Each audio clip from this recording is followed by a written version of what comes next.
ওমানের royal Oman police থেকে আজকে ওমান প্রবাসীদের জন্য এবং সবার জন্য দুটি গুরুত্বপূর্ণ তারা আপডেট দিয়েছে, যেটা আমাদের সকল প্রবাসীদের জন্য জানা অত্যন্ত জরুরি এবং এগুলা জানলে আপনারা সতর্ক হয়ে যাবেন এবং নতুন কিছু জানতে পারবেন।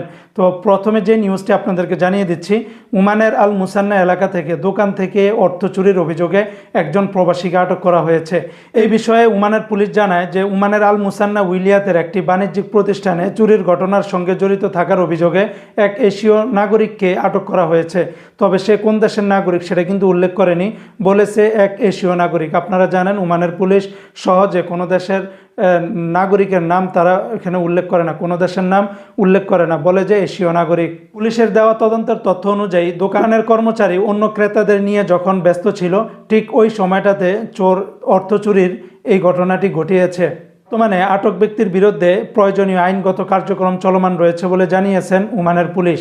এই ওমানের পুলিশ সকল প্রবাসীদেরকে উদ্দেশ্য করে বলেছে, কেউ ওমানের ভিতরে এই ধরনের অপরাধ করে কেউ ছাড় পাবে না। অপরদিকে ওমানের আরেকটি নিউজে ওমানের রয়্যাল ওমান পুলিশ সবাইকে সতর্ক করেছে যে অনলাইনে ভুয়া চাকরির বিজ্ঞাপন এমনভাবে ছড়িয়ে পড়েছে, যেটা আমাদের সকলেরই সতর্ক থাকা অত্যন্ত জরুরি। ওমানের রয়্যাল ওমান পুলিশ জনগণকে অনলাইনে ছড়ানো ভুয়া চাকরির বিজ্ঞাপন সম্পর্কে সতর্ক করেছে।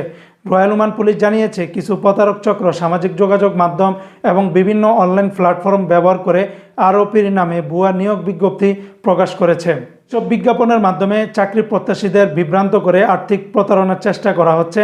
আরওপি নাগরিক এবং প্রবাসীদের প্রতি আহ্বান জানিয়েছে যে কোনো চাকরির বিজ্ঞাপনের সত্যতা যাচাই বাছাই করা, শুধুমাত্র অফিসিয়াল বা নির্ভরযোগ্য তথ্য সূত্র অনুসরণ করা এবং সন্দেহজনক লিঙ্ক বা মেসেজ বা প্ল্যাটফর্ম এড়িয়ে চলা।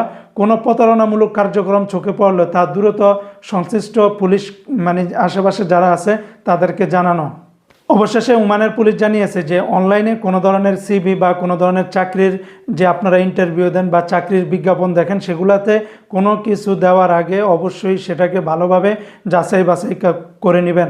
তা না হলে যে কোনো মুহূর্তে আপনার প্রয়োজনীয় সব ধরনের ডকুমেন্টসগুলো লিক হয়ে যাবে, পাশাপাশি আপনার bank account number, mobile number, অন্যান্য যাবতীয় সকল ধরনের তথ্য দিয়ে আপনি বড় ধরনের বিপদে পড়তে পারেন। তো বন্ধুরা, এই ছিল আপডেটটি। পরবর্তীতে আবার কোনো আপডেট নিয়ে হাজির হব। আসসালামু আলাইকুম রহমতুল্লাহ।